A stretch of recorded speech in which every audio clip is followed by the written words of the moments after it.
وبشر الصابرین. میں عرض کر رہا تھا کہ تھرمامیٹر کیا ہے کہ جب کوئی پریشانی آتی ہے تو کیا کرتے ہیں؟ صبر. جیلوں میں لوگوں کی زندگیاں گزر گئی, صبر کر رہے ہیں, منہ سے ان کی کبھی ناشکری کا لفظ ادا نہیں ہوتا. بھائی اللہ اسی پہ راضی ہے. آج آپ دیکھیں کسی خاتون کے چھوٹے بچے کا انتقال ہو جائے, کیسا چیختی چلاتی ہیں, ایسا روتی پیٹتی ہیں, ایسا ڈپریشن, ایسی سٹریس. وہی ہے کہ ہر آدمی بس اس دنیا میں پیڑے کھانے میں لگا ہوا ہے کہ سارے مزے اڑانے ہیں, کوئی ٹینشن نہیں ہو. میری دادی کی اللہ مغفرت فرمائے, انہوں نے مجھے بتایا کہ ان کے 8 یا 9 بچے 7 اور 8 سال کی عمر کو پہنچ کے مرے ہیں.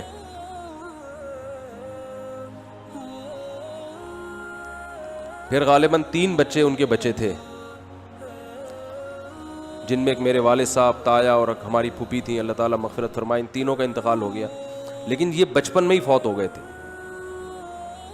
ایک دفعہ بتایا کہ ایک بچہ میرا کھیلتا ہوا آیا, 7 یا 8 سال کی عمر تھی. کیسا محبوب ہوتا ہے 7-8 سال کا بچہ ماں باپ کو. آیا ہے, پانی پیا ہے مٹکے سے, گڑھے سے, پانی پیتے ہی زمین پہ گر گیا, انتقال ہو گیا. لیکن ان کا صبر کیسا تھا, بس روتی تھیں, ما قدر اللہ, جو اللہ کی طرف سے مقدر ہے. آج ایسے پاگل ہو جاتے ہیں, ایسے بوکھلا جاتے ہیں. طلاقوں کا ریشو بھی اسی لیے کہ ایک دوسرے کو برداشت کر ہی نہیں رہے ہیں. پہلے رشتے وجود میں آتے تھے, میاں میں خرابی ہے, عورت برداشت کرتی تھی, چلو بھائی چلاؤ گزارا چلاؤ. عورت میں خرابی ہے, میاں برداشت کرتا تھا, یار گزارا ہے, سارے مزے دنیا میں تھوڑی ہوں گے. اب نہیں بھائی, عورت کو میاں پورا ایکوریٹ چاہیے, بالکل سر کے بال سے لے کے پاؤں کے ناخن تک ریموٹ کنٹرول کی طرح وہ اس کے اشاروں پہ چلتا ہو. اور مرد کو بھی ایسا ہی ہے کہ بیوی ایسی چاہیے جس میں کسی قسم کا کوئی فالٹ ہو ہی نہیں, استخاروں میں بھی پازیٹیو آئے, اور حسن و جمال بے مثال, اور جناب اخلاق بھی, اور ہر معاملے میں اس کا معیار ایسا ہے کہ اس کو دنیا میں بس سارے مزے اس نے دنیا میں چاہیے. یہ ہر آدمی کا ہو چکا ہے معاملہ. بھائی تھوڑا سا دنیا کو آڑا ترچھا کر کے چلاؤ, کنڈکٹر سے عبرت حاصل کرو نا. بار بار کہتا ہوں, بس جتنی بھی بھری ہوئی ہو, کنڈکٹر بس کو چھوڑ کے بھاگتا نہیں ہے کہ یار سیٹ نہیں مل رہی تو اب میں کہاں بیٹھوں, سارے تو پیسنجر چڑھ گئے. صبح سے شام لٹک لٹک کے ناظم آباد سے لانڈی, لانڈی سے ناظم آباد, ہوتا ہے کہ نہیں ہوتا؟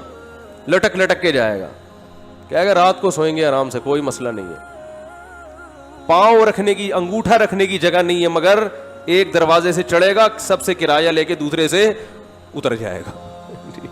اسے کبھی ٹینشن ہوئی یار یہ کیا مسئلہ ہے یار, جگہ ہی نہیں ہے, سب لوگ عزت کے ساتھ سفر کر رہے ہیں, اور وہ باس جو ہے وہ تو ڈرائیونگ کی سیٹ پہ بیٹھا ہوا ہے مزے سے. میری حالت دیکھو یار, مجھے تو جگہ ہی نہیں مل رہی, جاؤ میں نہیں جا رہا. وہ کہتے کوئی بات نہیں یار, پیسے جب آئیں گے نا جیب میں اتنے سارے, تو اڈے پہ رات کو سوئیں گے آرام سے.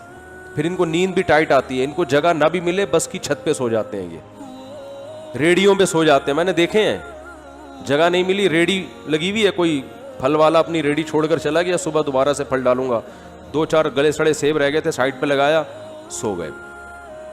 طبیعت سے سوتے ہیں مزے سے. وہ ٹینشن برداشت کر رہا ہے کہ بھائی پیسہ آ رہا ہے, تو بھائی ہم اور آپ بھی برداشت کر لیں کہ اجر آ رہا ہے اللہ کی طرف سے, ثواب مل رہا ہے, آخرت میں ذخیرہ ہو رہا ہے. رسول اللہ صلی اللہ علیہ وسلم نے ارشاد فرمایا, ان اللہ اذا احب قوما ابتلاہم, اللہ تعالیٰ جب کسی سے محبت کرتے ہیں اسے آزمائش میں ڈال دیتے ہیں. ایسا بھی ہوتا ہے. فمن صبر فلہ الرضا, پھر ان آزمائشوں میں جو صبر کرتا ہے اللہ اس سے راضی ہو جاتا ہے. آزما لیا,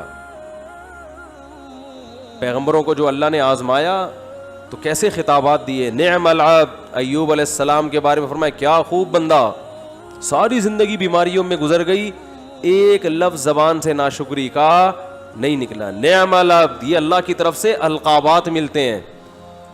جیسے ہم لوگ خطاب دیتے ہیں نا, کسی کو بہادری کا خطاب دے دیا, بہادر خان نام رکھ دیا, کسی کو حکیم الامہ کا نام ہم نے دیا, کسی کو قائد اعظم کا نام دیا, کسی کو مادر ملت کا نام دیا, مختلف قسم کے لقب ہم دیتے ہیں ان کی کارکردگی سے متاثر ہو کر. اللہ بھی دیتا ہے لقب, نعم العبد, کیا خوب بندہ, صحیح ہے نا, کیا خوب بندہ تھا میرا, صبر کی وجہ سے. وَإِذِ ابْتَلَىٰ إِبْرَاهِيمَ رَبُّهُ بِكَلِمَاتٍ, سورہ بقرہ, فرمایا اس وقت کو یاد کرو جب ابراہیم کو اس کے رب نے چند چیزوں میں آزمایا, وہ بھی آزمائشیں آئیں ان کے اوپر. فَأَتَمَّهُنَّ, ابراہیم ان آزمائشوں میں پورے نہیں اترے, کامیاب نہیں ہوئے, بہترین طریقے سے کامیاب ہوئے. اتمہن, بہترین طریقے سے ان آزمائشوں میں کامیاب ہوئے. کیسا آزمایا؟ اللہ ہم سب کی حفاظت کرے, ہماری اولادوں کی حفاظت کرے. اگر کسی کی ڈیتھ ہو جائے تو ہمارا ری ایکشن کیا ہوتا ہے؟ لیکن ابراہیم کو حکم دیا جا رہا ہے علیہ السلام کو, خود ذبح کرو اپنے ہاتھوں سے بچے کو. بتاؤ, اللہ کی طرف سے کسی کی موت ہو جائے, یہ بڑی آزمائش ہے. یہ باپ کو خود حکم دیا جا رہا ہے خود کاٹو گلا, یہ تو بہت بڑی آزمائش ہے. میں نے کہا کوئی بات نہیں بھئی, اللہ ویسے بھی تو مار سکتا ہے, میرے ہاتھوں کٹوا رہا ہے, میں کاٹ دوں گا اس کو.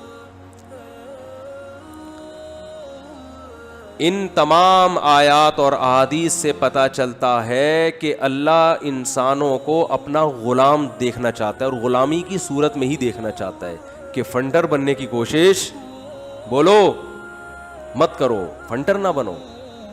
جیسے جیسے میں تمہارے ساتھ کر رہا ہوں بس تم نے صبر کرنا ہے, شکر کرنا ہے. ہاں, خود سے آزمائشیں اللہ سے نہ مانگو, خود سے ایسے کام نہ کرو جس سے آزمائشیں تم پر آئیں. یہ پھر اللہ کی مدد بھی نہیں ہوتی, ثواب بھی نہیں ملتا.